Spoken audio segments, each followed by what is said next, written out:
भाई Nicholas Pooran और Mitchell Marsh ने सीएसके को इस हिसाब से कूटा है ना कि इन लोगों ने सीएसके की उम्मीदों से ज़्यादा सीएसके के नेट रन रेट के घोड़े लगा दिए।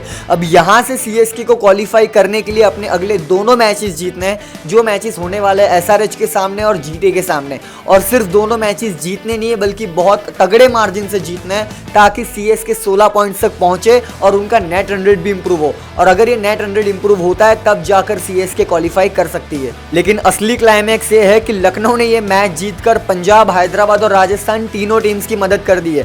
फिलहाल पॉइंट्स टेबल पर पंजाब किंग्स के 13 पॉइंट्स है और पंजाब के 2 मैचेस बाकी है। अगर पंजाब वो अगले दोनों मैचेस जीत गई तो पंजाब पहुंच जाएगी 17 पॉइंट्स पर और सीएसके अपने अगले दोनों मैचेस जीतकर पहुंच सकती है 16 पॉइंट्स पर। तो सीएसके को अपने दोनों मैचेस तो जीतने ही जीतने हैं, लेकिन ये भी होप करना है कि पंजाब अपने अगले मुकाबलों में से कोई एक मैच हार जाए। भाई ये क्लाइमैक्स बहुत तगड़ा होने वाला है और यहाँ से अब जो टीम 4th स्पॉट के लिए क्वालिफाई करेगी ना, ये रेस, ये क्वालिफिकेशन बहुत ज़्यादा डिफिकल्ट होने वाला है। और कहते हैं ना कि कंगाली में आटा गिला, यानी कि सीएसके के लिए उनके सर जेमी ओवरटन भी अवेलेबल नहीं है।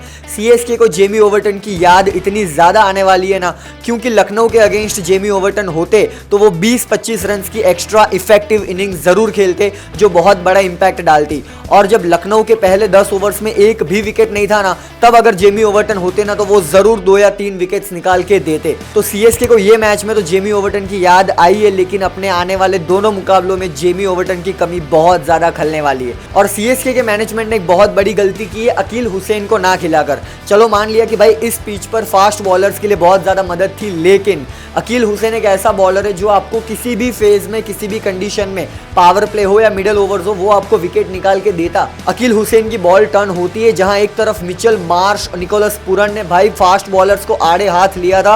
अगर अकील हुसैन होते तो भाई वो सीएसके के लिए विकेट जरूर निकाल के देते। तो अकील हुसैन को इतने इंपॉर्टेंट मैच में बेंच करना, ना खिलाना, वो सीएसके को बहुत ज्यादा भारी पड़ा है। आपका इस बारे में क्या मानना है मुझे कमेंट सेक्शन में जरूर बताना। और सबसे बड़ा सवाल सीएसके के लिए ये है कि जब प्रशांत वीर को 14 करोड़ देकर सीएसके में खरीदा गया तब ये कहा जा रहा था कि प्रशांत वीर रविंद्र जडेजा की लाइक टू लाइक रिप्लेसमेंट है। लेकिन इस पूरे सीजन में प्रशांत वीर ने कोई भी ऐसी परफॉर्मेंस नहीं दी जिससे सीएसके के लिए कोई इंपैक्ट खड़ा हो। मतलब अगर आपको प्रशांत वीर जैसे इंसान से बॉलिंग नहीं करवानी, वो ऑलराउंडर है, लेकिन अगर आपको उससे बॉलिंग नहीं करवानी तो भाई उसे प्लेइंग 11 में खिलाते क्यों हो?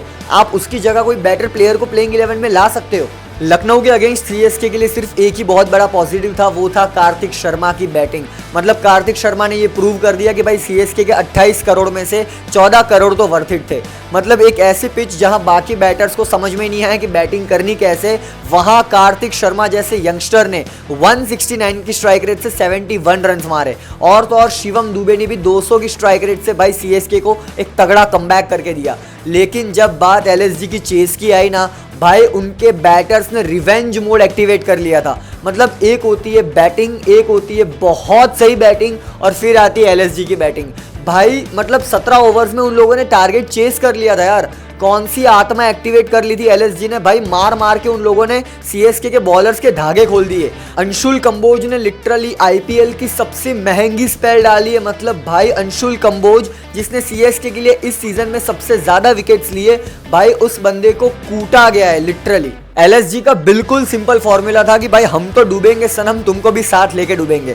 अब अगर यहाँ से सीएसके को डूबने से बचना है और कमबैक करना है तो भाई अपने आने वाले दोनों मैचेस जीतने पड़ेंगे, जो होने वाले एसआरएच और जीटी के सामने, जो बिल्कुल भी इजी नहीं है क्योंकि एसआरएच भी अपने प्राइम फॉर्म में है और गुजरात टाइटंस तो भाई हारने का नाम नहीं ले रही। चलो एसआरएच के सामने जो मैच है वो तो अपने घर में चेपॉक में, लेकिन जीटी के सामने आपको अहमदाबाद जाना है खेलने और अहमदाबाद के मैदान पर गुजरात टाइटंस को हराना इज लिटरली वेरी डिफिकल्ट। तो सीएसके को ये दोनों मैचेस तो जीतने ही जीतने, लेकिन ये मेक श्योर करना है कि भाई बहुत तगड़े मार्जिन से जीतो ताकि आपका नेट रन रेट इंप्रूव हो और आपके क्वालिफिकेशन के चांसेस बढ़े।